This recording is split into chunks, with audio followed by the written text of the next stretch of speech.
Beberapa bulan terakhir, berita tentang sulitnya kehidupan kelas menengah kembali dibicarakan, seolah-olah menjadi persoalan utama masyarakat modern, yaitu bagi mereka yang tidak bisa disebut kaya dan juga tidak bisa disebut miskin, melainkan berada di antaranya. Lantas, bagaimana kita seharusnya melihat persoalan tersebut? Apakah kelas menengah sedari awal menjadi titik permasalahan perekonomian modern, atau istilah tersebut digunakan untuk menyamarkan masalah sesungguhnya, layaknya pertarungan kelas versi Karl Marx, yaitu antara proletariat dan burjuasi? Definisi umum dari kelas menengah merujuk pada kelompok orang yang berada pada tingkat menengah di dalam hierarki sosial ekonomi, atau bahkan termasuk politik dan pendidikan. Mengapa disebut bagian dari satu hierarki? Karena tujuan utama dari dimunculkannya istilah kelas menengah adalah untuk memotong disparitas kelas yang diidentikan dengan perselisihan antara kelas pekerja atau kelas bawah, proletariat, dan kelas atas burjuasi. Sehingga proyeksi dasar dari kelas menengah adalah memungkinkannya kelas bawah bisa mendapat upah yang lebih dari standar upah minimal, sehingga membuat kehidupan mereka lebih baik, bukan hanya secara ekonomi, melainkan diharapkan juga pada dimensi yang lain seperti sosial dan pendidikan. Singkatnya, kelas menengah menjadi ukuran mendasar untuk menaruh apakah kehidupan seseorang bisa dikatakan sejahtera atau tidak. Atau, kalau kita menggunakan istilah lebih teknis, maka kelas menengah disebut sebagai kaum non-kelas, atau kaum yang tidak lagi bertarung dengan upah dan hak yang diberikan oleh atasannya. Namun, apakah ada permasalahan dengan adanya kelas menengah? David Graeber, seorang pemikir anarkis, seringkali menyebut bahwa apa yang orang-orang hari ini pahami sebagai kelas menengah tidak lain merupakan kelas palsu. Bagi Graeber, kelas menengah sengaja dibuat untuk mengaburkan perjuangan kelas pekerja atau kelas bawah terhadap hak-hak dasar mereka yang selalu berada di tangan kelas atas, hampir pada segala aspek, sosial, ekonomi, politik, pendidikan. Kelas menengah dinarasikan sebagai tempat aman atau shelter, atau tempat berlindung dari perang atau perjuangan kelas, yang masih akan terus terjadi ke depannya.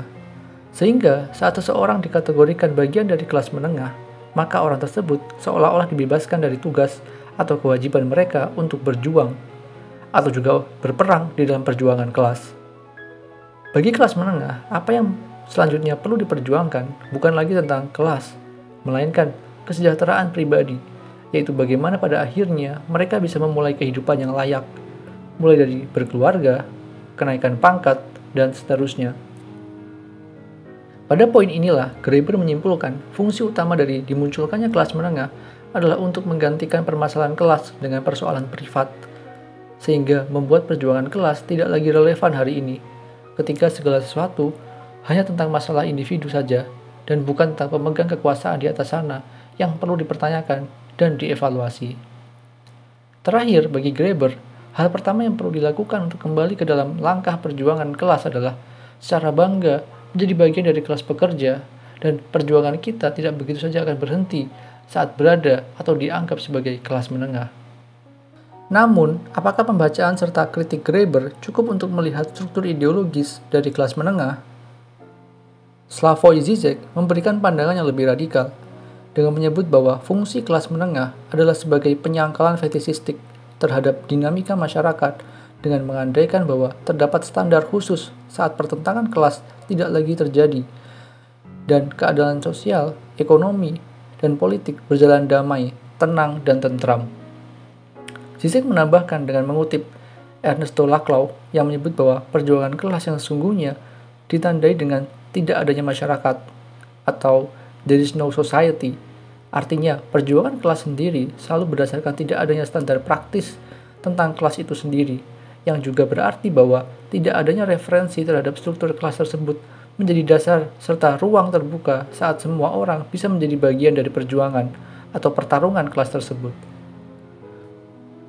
Karena hal tersebut, posisi kelas menengah digunakan pemegang kuasa, dalam hal ini ideologi kapitalisme, untuk memberikan fantasi fetisistik bahwa mereka pada titik atau ukuran tertentu bisa terhindar dari eksploitasi dan kembali menjadi diri mereka sendiri, serta menghidupi diri mereka sendiri. Sehingga jika kita coba bandingkan posisi kelas menengah hari ini dengan standar klasik kelas dari Marx, maka kelas menengah berada di luar kelas, atau bukan proletariat ataupun burjuasi.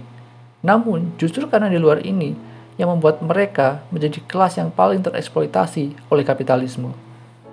Mereka bukan hanya dieksploitasi saja, melainkan mereka menyerahkan diri mereka serta menikmati eksploitasi itu sendiri.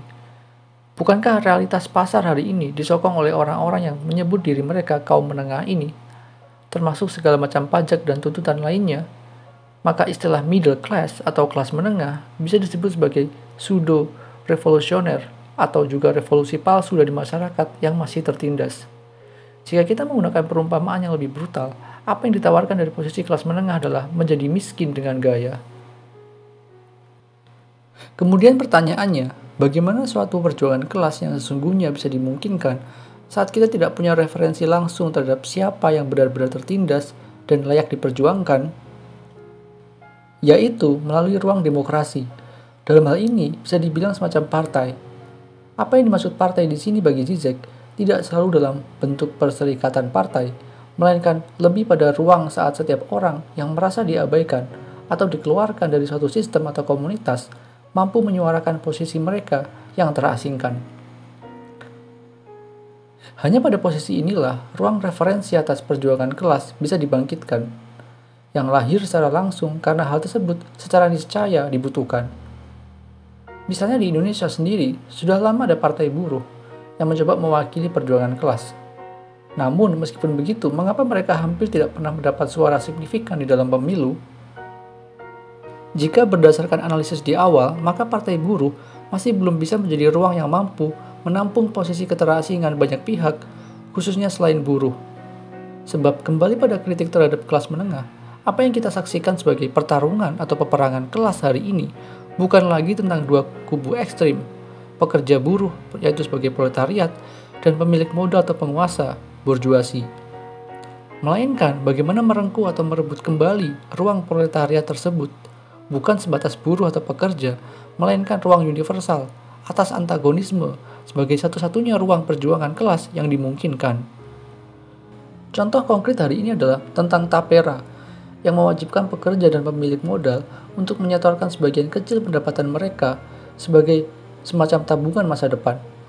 Usulan tentang tapera tersebut menuai banyak protes dan kritik, bahwa iuran tersebut bukan hanya menambah beban pengeluaran secara umum, melainkan juga kurangnya pendasaran urgensi sebagai dasar aturannya. Bukankah pada momen ini, ruang ideologi dari kelas menengah telah runtuh dan digantikan oleh ruang terbuka bagi semua orang untuk menyuarakan posisi mereka yang sedang ditindas? Bukankah pada momen ini juga kita semua bisa melihat bahwa kita tidak pernah berada di dalam bayangan kelas menengah tentang rasa aman dan kecukupan terhadap kehidupan?